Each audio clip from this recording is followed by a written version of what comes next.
સુરત બેઠક પર કોંગ્રેસે નિલેશ કુંભાણીને ટિકિટ આપી.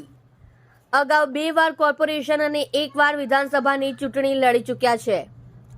પહેલીવાર લોકસભાની ટિકિટ આપવામાં આવી. મૂળ નિલેશ કુંભાણી રાજુલાના વતની, 22 વર્ષથી કોંગ્રેસમાં સક્રિય કાર્યકર છે. નિલેશ કુંભાણી એ વિશ્વાસ વ્યક્ત કરીને ટિકિટ આપી છે, શું કહેશો?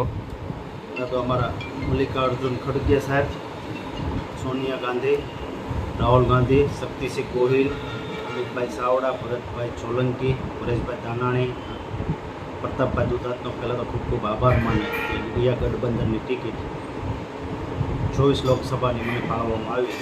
આ વખતે શક્તિસિંહ ગોહિલ સાહેબે મને કીધું કે તમે આશીર્વાદ રૂપથી આ ટિકિટ તમને આપવામાં આવે છે.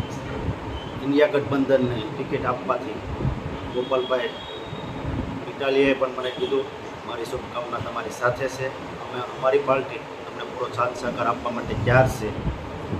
એ રીતે ગોપાલભાઈ પણ આશીર્વાદ આપ્યા છે. આ વખતે ઇન્ડિયા ગઠબંધનના હિસાબે આમ આદમીને કોંગ્રેસ પાર્ટી થઈ 24 લોકસભા 1.5 લાખની લીડથી પણ જીતી બતાવી.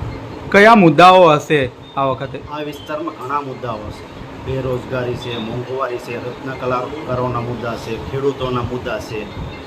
રત્ન કલાકારોને અત્યારે હીરાના કારખાના બંધ છે, બેરોજગારી ભથ્થું મળવું જોઈએ, રત્ન કલાકારોના છોકરાઓને સ્કૂલની ફી ભરાવવી જોઈએ, સરકાર તરફથી શિક્ષણ મફત મળવું જોઈએ, આરોગ્ય મફત મળવું જોઈએ, રત્ન કલાકારોને બેરોજગારી ભથ્થું મળવું જોઈએ, નાના કારખાના હોય એને સાથ સહકાર આપવો જોઈએ સરકારે.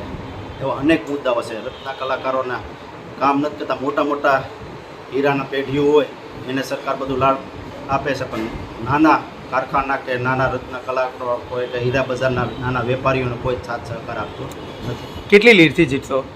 100% 1.5 લાખની લીડથી જીત.